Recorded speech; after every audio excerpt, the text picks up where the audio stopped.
To Destination Uri's morning programme. I'm Bernard Conlon and I'm a substitute for the redoubtable Rowan Hand. I'm standing in for Rowan today. We've just listened once again to a song by the great late Irish blues guitarist Rory Gallagher. He played a song there called Jukebox Annie, which I would like to dedicate to an American friend of mine, Annie, who I've had some contact with in recent times, and that song is dedicated to her. I'm joined in the studio by another guest, a well-known Uri figure, James McAreavey, who is involved in heritage and history surrounding the most noticeable thing you notice when you come to Newry, the canal. And before James came in this morning, I was talking to Charlie Casey, and the discussion surrounded the canal. So it's appropriate that we continue the focus on the canal. We were talking about fish kills, and James is going to give me some insights into what has happened recently with the canal, what is happening, and what the future of this, what Charlie and I agreed was the centrepiece of the city. James, you're very welcome to the morning programme.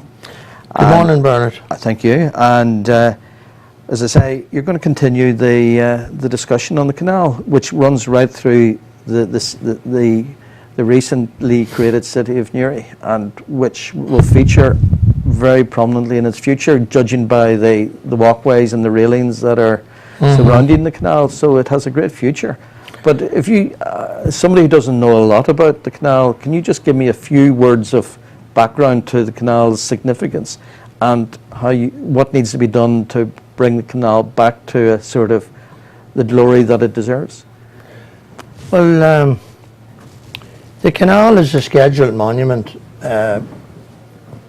protected nowadays, thankfully, Bernard, and you're quite right. It's a unique feature. It's unique to Newry. Indeed, we have the two waterways. We have the Clanray River and the natural watercourse, and then we have the man-made canal. And Charlie lives over at Mourneview. It backs onto the canal, and the canal was very much associated with his native area, Linnenhall Square, and as the name would quite rightly suggest to you, there was a linen mill or linen hall. The old white linen hall was there. Then it morphed into a military barracks. As there was in Belfast, the white linen hall. Yeah, there was a white linen hall, quite right. And that led to the demise. Newry fizzled out, and it morphed into a military barracks, and then in latter years a housing area. Originally, the old urban council populated the former army barracks, and people moved into the houses, and then Newry Urban Council built Mourneview Park, and that's where it is today.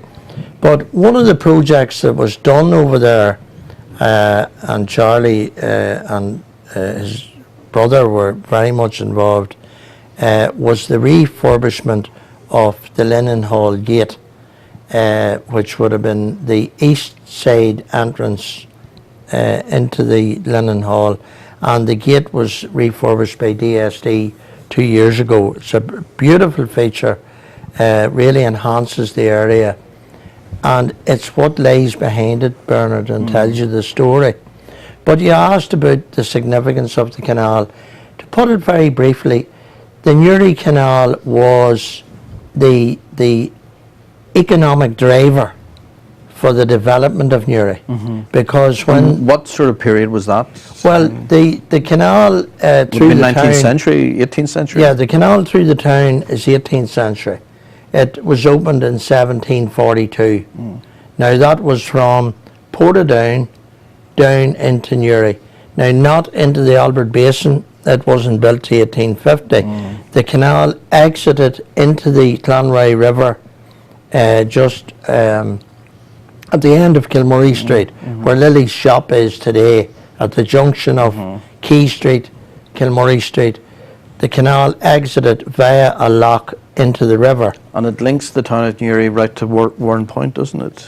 No, the canal runs to Fathom, which is 4 miles from Newry on the Newry Ship Canal.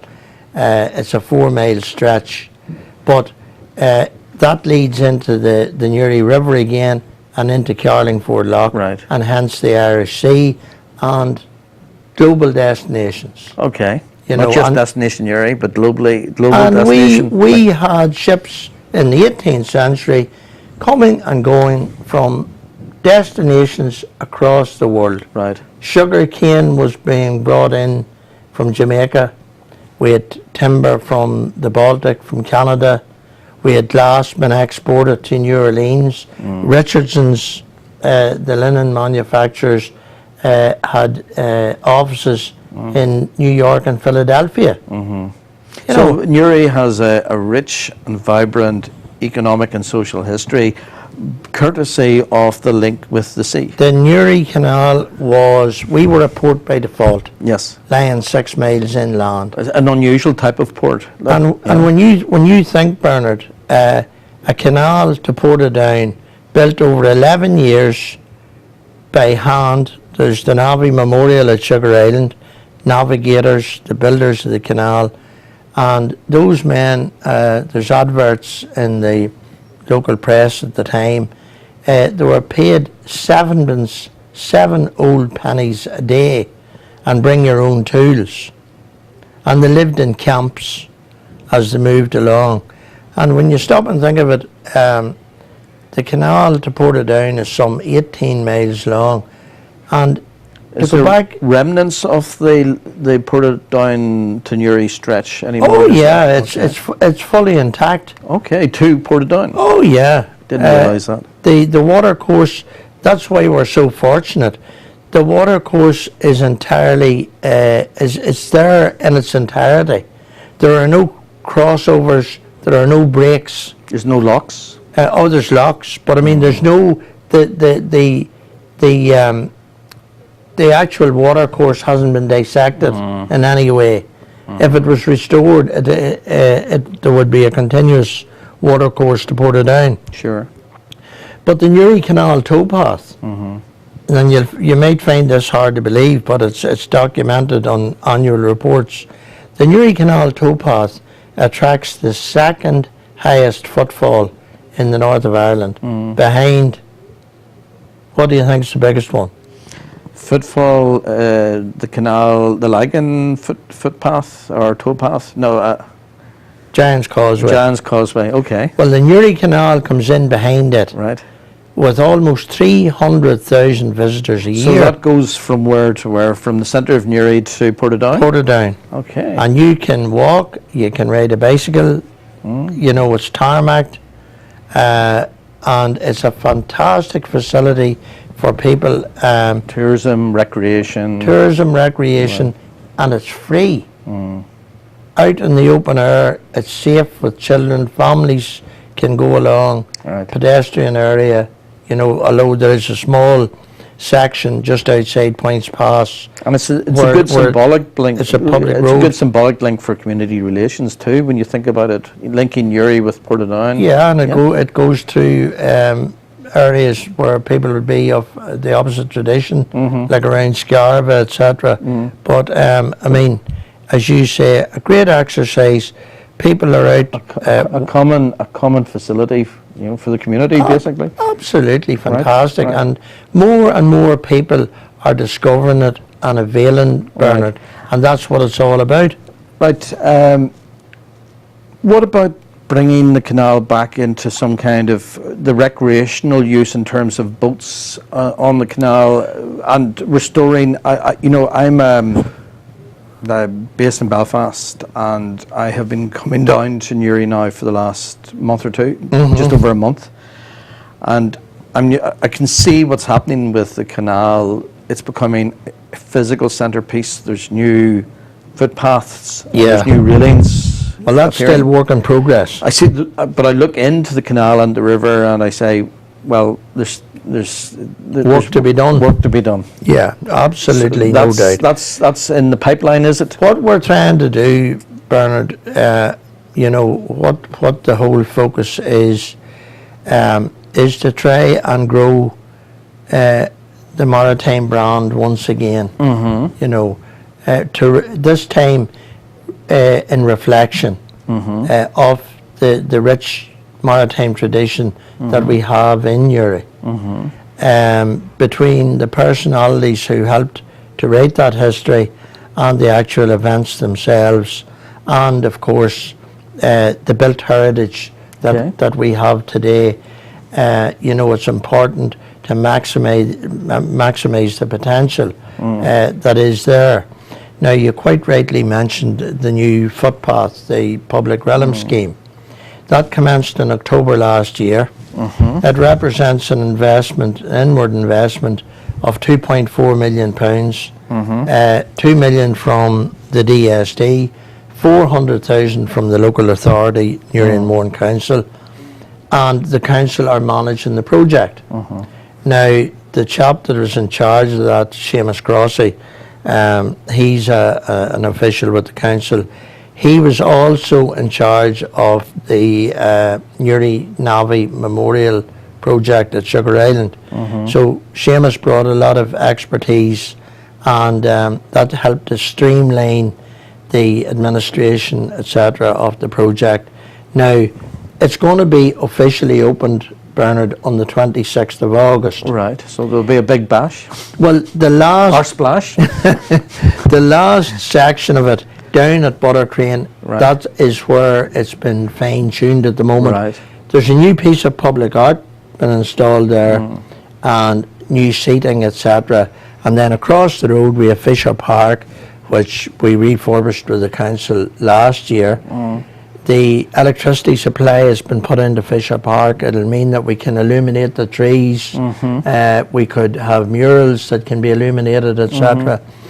And again, for the first time, people in Uri can walk right along that whole stretch of the canal through the town, from Dublin Bridge to Sugar Island. A relaxing walk, take the children, look at the wildlife, have a cup of coffee. I have to say, you know, I've been come into the town or the city, I should say, over the last 5-6 weeks, and just noticing that unfolding of the walkway and the railings, it is impressive, and I can see that it's going to form a centerpiece, and when you create a kind of cluster effect, there's a knock-on effect. Then buildings then get restored, and as you say, murals and civic art, and it kind of escalates. It leads to regeneration, and not only that, Bernard. Even more importantly,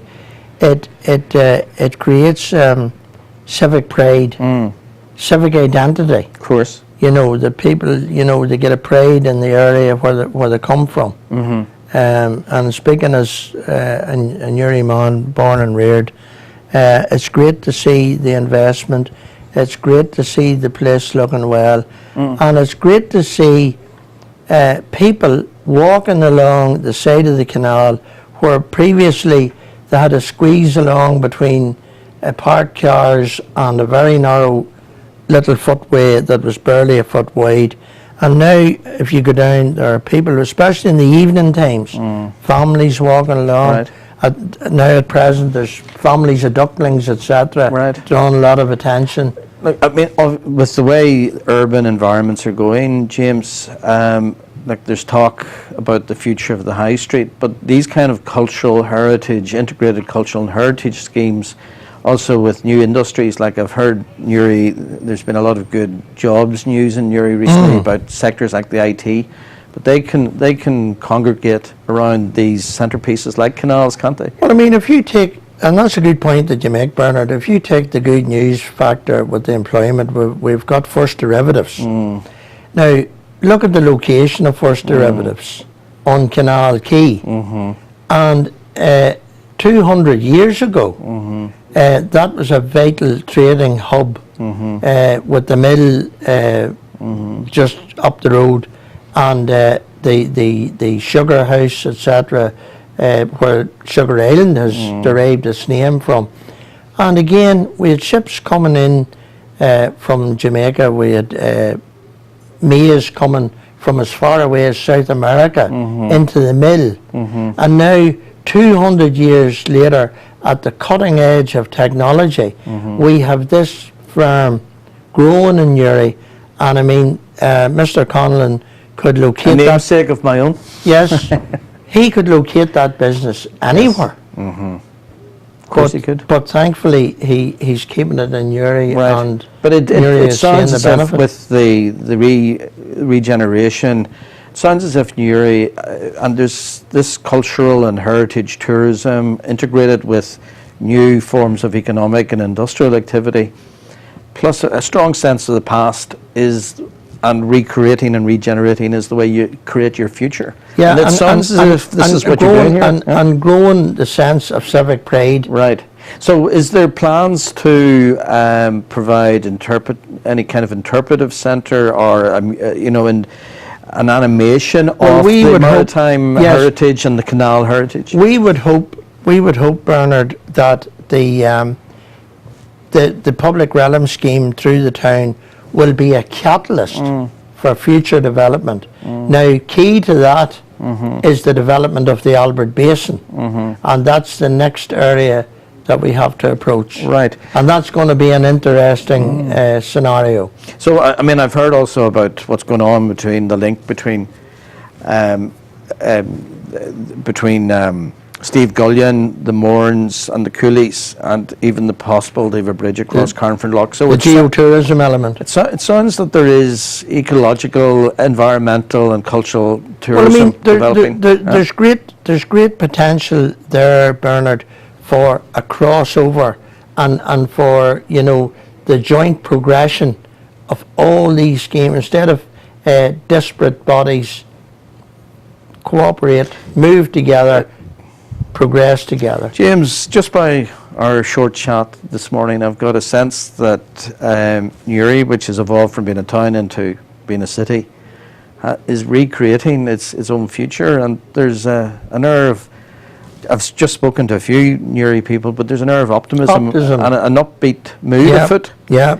And I would like to add my own best wishes for the work that you're doing, and thank you for coming in and sharing a few thoughts about the maritime history and culture. Again, Bernard, I always say it's people like yourselves here, Cahill, McCoy and Destination Uri, who give voluntary groups like ourselves a platform, a voice, because we're an unfunded group. We wouldn't have access to publicity to pay for the print media or things like that, and we get a platform here. Well, it provides a very interesting subject for people from both home and abroad to be able to savour. James, thank you very much for joining us on the Destination Uri morning programme. Well, thanks for the opportunity, Bernard, and Tafalshire Road as Gaelga. Before I forget, good morning to Lois O'Neill in Warren Point. Don't say I didn't say hello.